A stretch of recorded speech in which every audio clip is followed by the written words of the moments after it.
Varicose veins కి సరైన చికిత్స కోసం సంప్రదించండి ఎవిస్ హాస్పిటల్. నమస్కారం. మాఘపురాణం 5వ రోజు పారాయణలోకి వచ్చాం. ఈరోజు మాఘశుద్ధ పంచమి.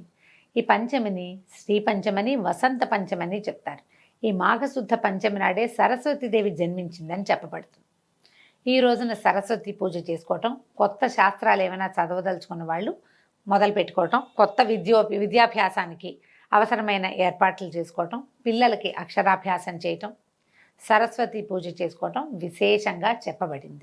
అయితే ఇది సామూహికంగా సరస్వతి పూజ కంటే వ్యక్తిగతంగా చేసుకోవాలి. ప్రతి వాళ్ళకి జ్ఞానం అవసరం. చూడండి, గుంపులో గోవిందా అని ఉండకూడదు. ప్రతివాడికి సొంతానికి జ్ఞానం కావాలి. ఏదైనా కొత్త విద్య, సంగీతము, నాట్యము లాంటి లలిత కళలు అభ్యసించదలుచుకున్న వాళ్ళు కూడా ఈ రోజున ముహూర్తం పెట్టుకుని, దీనికి ఇంకా తిథివార నక్షత్రాలు చూసుకోక్కర్లేదు.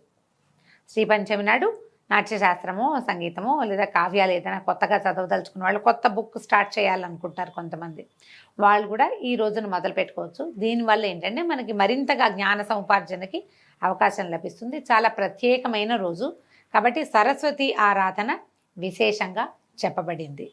పంచమి నాడు మీరు పిల్లలకి, చిన్నపిల్లలకి అక్షరాభ్యాసం కూడా చేయించవచ్చు. కొత్త భాష నేర్చుకోవాలనుకుంటారు, లాంగ్వేజ్ కొత్తది, ఇప్పుడు జర్మనీ చదువుకోని కోసం వెళ్ళాలనుకోండి, పిల్లలు జర్మన్ నేర్చుకోవాలనుకుంటారు, వాళ్ళకు కూడా ఇది మంచి రోజు. ఈ రోజున స్టార్ట్ చేసిన ఏ పనైనా కూడా చక్కగా అవుతుంది. అంటే విద్యా సంబంధమైనది, జ్ఞాన సముపార్జనకి సంబంధించిన ప్రతి ప్రయత్నము ఈ రోజున మొదలు పెడితే చాలా సక్సెస్ఫుల్గా వెళ్తుందట.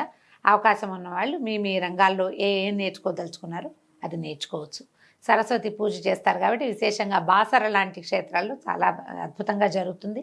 మనకి హైదరాబాద్ సమీపంలో వర్గల్ దేవస్థానం ఉంది, అక్కడ కూడా సరస్వతి పూజ చేస్తారు. ఇంచుమించు అన్ని దేవాలయాలు, అమ్మవారి దేవాలయాలన్నిట్లలో కూడా త్రిశక్తి స్వరూపిణి కాబట్టి అమ్మవారు శ్రీ మహాకాళి, మహాలక్ష్మి, మహాసరస్వతి రూపిణిగా ఉంటుంది ఆమె. కాబట్టి మహాసరస్వతి స్వరూపాన్ని ఈ రోజున పూజించటం, ప్రార్థించటం, దర్శనం చేసుకోవటం చాలా మంచివి. పురాణంలోకి వద్దాం. కౌత్సుడనే బ్రాహ్మణ కుమారుడి గురించి చెప్తున్నాం. మన ముందు కథలో దిలీప మహారాజుకి వశిష్ఠ మహర్షి ఇలా తెలియజేస్తున్నారు. కౌత్సుడనే కుర్రవాడు తపస్సు చేశాడు కావేరీ నదీ తీరంలో. తర్వాత అతనికి విష్ణుమూర్తి ప్రత్యక్షమైతే, నేనే స్వరూపాన్ని చూశానో ఆ స్వరూపమే ప్రజలందరూ దర్శనం చేసుకునేలాగా ఇక్కడే నువ్వు వెలిసి ఉండమని భగవంతుణ్ణి ప్రార్థించి అతను తన సొంత గ్రామానికి బయలుదేరి వచ్చాడు. అయితే ఇతన్ని మృగశృంగుడు అని కూడా పిలిచేవాళ్ళట. ఇతను కావేరీ నదీ తీరంలో ఘోరమైన తపస్సు చేశాడు చాలా రోజులని చెప్పాం కదా. ఇతను తపస్సు చేసుకునేటప్పుడు ఈ అడవిలో ఉన్నటువంటి మృగాలు కొమ్ములు దురదొస్తాయండి వాటికి. అవి ఏదైనా చెట్టు కొమ్మకేసి రుద్దుకుంటాయి. ఈ నిశ్చలంగా కూర్చుని తపస్సు చేసుకుంటున్న ఇతను ఏదో ఒక శిలాస్వరూపంగా భావించి మృగాలు ఈ లేళ్ళు అవన్నీ తమ కొమ్ముల్ని అతనికేసి రుద్దేవిట, ఆ దురద తీర్చుకోవటం కోసం. అందుకని ఈయన మృగాలు తమ శృంగములతోటి అతన్ని రాపాడించినాయి కాబట్టి మృగశృంగుడు అని కూడా పిలిచేవాళ్ళు. శృంగం అంటే కొమ్ము అనమాట. అయితే ఏమైంది, ఈ బ్రాహ్మణ బాలుడైనటువంటి కౌత్సుడు అనేటువంటి మృగశృంగుడికి యుక్త వయసు వచ్చింది. అప్పటికే అతను పెద్దవాడయ్యాడు, 30 సంవత్సరాలు దగ్గర వచ్చేసినాయి. 30 ఏవేమోలేండి, 15 ఏళ్లకో వెళ్ళుంటాడు, 25 ఏళ్లకు తిరిగి వచ్చాడు. తల్లిదండ్రులు కుమారుడికి వివాహం చేయడానికి నిశ్చయించి తగిన వధువు కోసం అన్వేషించడం మొదలుపెట్టారు. వాళ్ళు అమ్మా నాన్న సంబంధాలు వెతుకుతారు. ఇప్పుడు కూడా మనం అమ్మాయి ఎలాంటి అమ్మాయి కావాలో పిల్లల్ని అడుగుతాం. ఏమిటి, జాబ్ చేసే అమ్మాయి కావాలా, ఇంట్లో ఉండే అమ్మాయి కావాలా, ఏవో 2-3 ప్రశ్నలు ఉంటాయి కదా, దాని గురించి చెప్తున్నారనమాట. విషయం తెలుసుకున్నటువంటి కౌత్సుడు తన తల్లిదండ్రులను ఉద్దేశించి ఇట్లా అన్నాడు. తల్లిదండ్రులారా, నాకు వివాహం చేయాలనే మీ తపన నన్ను ఎంతో ముగ్ధుని చేసింది. కానీ వివాహం చేసుకునే ముందు వధువు యొక్క గుణగణాలని పరిశీలించాలి కదా. వధువు యొక్క గుణగణాలు, మంచి చెడ్డల పట్ల నాకు కొన్ని నిశ్చయమైన అభిప్రాయాలు ఉన్నాయి, వాటిని వివరిస్తాను వినండి అని చెప్పడం మొదలుపెట్టాడు. ఇప్పుడు మనం మాఘమాసం ఆహాత్మ్యం కదా తెలుసుకుంటున్నాము. మధ్యలో ఈ రామాయణంలో పిడకల వేట ఎందుకండి అంటే, పురాణాలు అందుకే వినాలి మనం. పురాణాల్లో బోల్డని పిడకల వేటలు ఉంటాయి, వేరే కొత్త సంగతులు చెప్తారు. చూడండి, ఒక అతను తపస్సు చేశాడు. మొదటిది ఏం చెప్పారు, స్నానం చేయగానే అతనికి పులిముఖం పోయింది. అంటే స్నానం చేస్తే పులిముఖం పోతుంది. రెండో వాడు తపస్సు చేశాడు.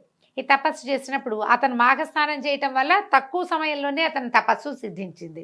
ఏం చెప్తున్నారు, స్నానం చేయి మంచి జరుగుతుంది అని కాకుండా ఎలాంటి మంచులు జరిగేందుకు అవకాశం ఉందో కూడా చెప్తున్నారు. ఇతను జ్ఞానవంతుడయ్యాడు.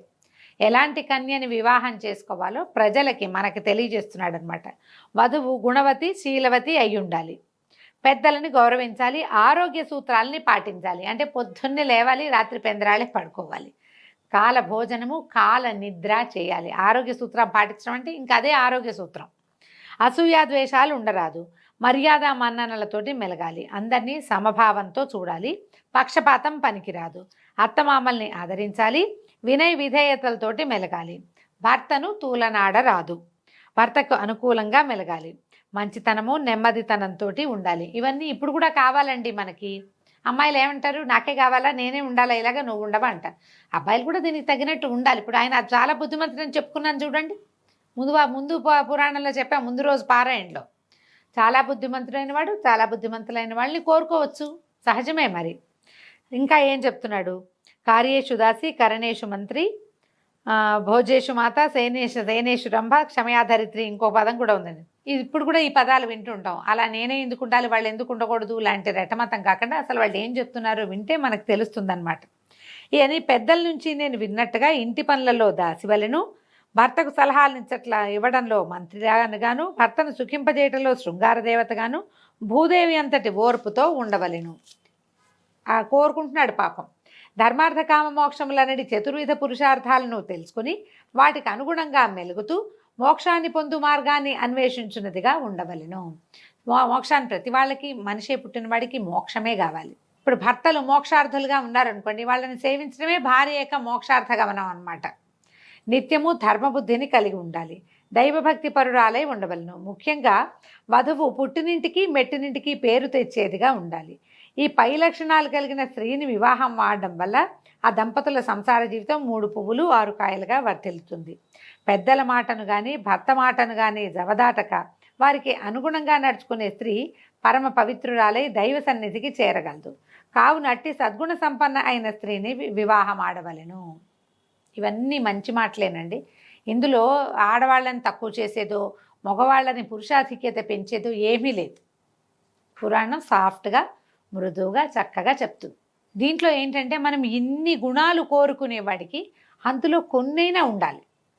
ఇప్పుడు మనం కూడా, మనకి వాంటింగ్స్ బోల్డ్ అని ఉంటాయి కదా, దానికోసం ప్రయత్నం చేయాలిగా ఎంతో కొంత. మనం కూడా కొన్ని పద్ధతులు మార్చుకుని కొన్ని దానికి అనుగుణంగా ఉంటే, ఇప్పుడు మన మోక్ష సాధన అవి ఈ కాలపు ప్రక్రియలు కావు. అలా ఆలోచించాం మనం. ఏదో కొంచెం భక్తిగా ఉండాలి, ఏదో కాస్త పద్ధతిగా ఉండాలి అనుకుంటాము. ఆ కాస్త పద్ధతి, ఆ కాస్త భక్తి అయినా స్త్రీలకు ఉండాలంటే పురుషులకు కూడా ఉండి తీరాలి ఖచ్చితంగా. వీళ్ళకి లేకుండా వాళ్ళకి కావాలని కోరుకోకూడదు. ఈయనకు అవన్నీ ఉన్నాయి కాబట్టి కోరుకుంటున్నాడు అనమాట. అందరినీ ప్రేమాల రాగాలతోటి సమభావంతో చూడాలి. అట్టి స్త్రీ ప్రజలందరి చేత ప్రశంసలు పొందగలదు. కీర్తి ప్రతిష్టలను ఆర్జించగలదు. చల్లని తల్లి అని 10 చేత మెప్పు పొందగలదు. సద్గుణములు కలిగిన భార్యను పొందిన వాడికి అంతకంటే వేరే స్వర్గం ఉండదు. మంచి గుణాలు ఉన్న పిల్లగా అమ్మాయి కనుక దొరికితే వాడికి ఇల్లే స్వర్గం కదా. పురుషుడికి పూర్వజన్మ సుకృతం బాగా లేకపోతే పరమ గయ్యాళి అయిన భార్య దొరుకుతుంది. ఇంకా వారి సంసారం అంతా నరకకూపంగానే ఉంటుంది. కాబట్టి పెళ్లి చేసుకోబోయే స్త్రీ ఈ లక్షణాలు కలిగి ఉన్నదో లేదో తెలుసుకోవాలి. అటుపిమ్మటే ఆ స్త్రీని వివాహం ఆడుట శ్రేయస్కరము. ఇప్పుడు ఈ కథాకాలం నాటికి బాల్య వివాహాలే ఉండేవి. అమ్మాయిల్ని చిన్న చిన్న పిల్లల్నే పెళ్లి చేసేవాళ్ళు. 7-8 ఏళ్ల పిల్ల, 8 ఏళ్ల లోపల పిల్లకు ఇవన్నీ ఉన్నాయో లేదో ఎట్లా తెలుస్తుంది? కొన్ని తెలుస్తాయి. పిల్లలు గద్దరిగా ఉన్నారా లేదా, అది పుణ్యవతి, శీలవతి అవన్నీ వయసు వస్తే కానీ తెలియవు కదా, కొంచెం సమయం పడుతుంది. కానీ ఇతను ఈ లక్షణాలు మనకి, ఇది ఎందుకు చెప్తున్నారు మహర్షి? ఈ కాలం మనకి అర్థం కావడం కోసం, మనకి తెలియటం కోసం అయి ఉండొచ్చు. తర్వాత తల్లిదండ్రులారా, నేను నా అభిప్రాయం చెప్పాను, ఇక మీ ఇష్టము. పెద్దల మాటలను, జన్మనిచ్చిన తల్లిదండ్రుల మాటలను జవదాటేవాడిని కాను అని విప్రబాలుడు తన అభిప్రాయాన్ని వెలిబుచ్చాడు. పుత్రుని మనోగతాన్ని గ్రహించిన తల్లిదండ్రులు ఎంతగానో సంతోషించారు. కౌత్సుడు వివాహానికి సన్నద్ధంగా ఉన్నాడు అని ఇప్పుడు ఒక పెళ్లి గురించి మాట్లాడంగానే అబ్బాయి ఇలా మాట్లాడాడు అనుకోండి, జాబ్ చేసే అమ్మాయి కావాలంటే పెళ్లికి రెడీగా ఉన్నట్టు. ఈ లక్షణాలన్నీ వింటే ఇతను వివాహ యోగ్యమైన వయసులో ఉన్నాడు, వివాహానికి సంసిద్ధతని వ్యక్తం చేస్తున్నాడు అని తల్లిదండ్రులు అర్థం చేసుకుని సంతోషించారు. కాబట్టి ఏం చెప్తున్నారు? వధువు మంచి కుటుంబానికి చెందిందై ఉండాలి, మంచి మర్యాదలు తెలిసిన విద్యావంతురాలై ఉండాలి, దేవబ్రాహ్మణులను పూజించున్నదిగాను దైవభక్తి తత్పరత కలిగి ఉండాలి. ఇవన్నీ విన్నాక వాళ్ళు చాలా సంతోషించి, నాయన నీ అభీష్టం నెరవేర్చుకోవడానికి ఆ భగవంతుని కూడా వేడుకుందాము, నువ్వు కూడా దైవ ప్రార్థన చేసుకో, మంచి భార్య రావాలని. మంచి భార్య వస్తే సంసారం, గృహస్థ జీవితం ఆనందంగా ఉంటుంది. దీని తర్వాత తీసుకోబోయే వర్ణాశ్రమ ధర్మాల్లో 4వ ధర్మం ఉంది కదా, అది కూడా చక్కగా నడుస్తుంది. లేకపోతే ముందే ఆ 4వ ఆశ్రమానికి ప్రవేశించాల్సి వస్తుంది. భార్యతో కనుక జీవితం బాగుందనుకోండి, గృహస్థాశ్రమం చక్కగా వెళ్ళిపోతుందని చెప్పి నువ్వు కూడా భగవంతుని ప్రార్థించిన ఆయన, మేము భగవంతుని ప్రార్థించి ఇలాంటి పిల్ల కోసం వెతుకుతాము అని చెప్పి అమ్మా నాన్న పెళ్లి సంబంధాలు చూడడం మొదలుపెట్టారు. దీంతో 5వ రోజు పురాణం పూర్తయిందండి. రేపు ఉదయం 6వ రోజు పారాయణలో మళ్ళీ కలుసుకుందాం. నమస్కారం.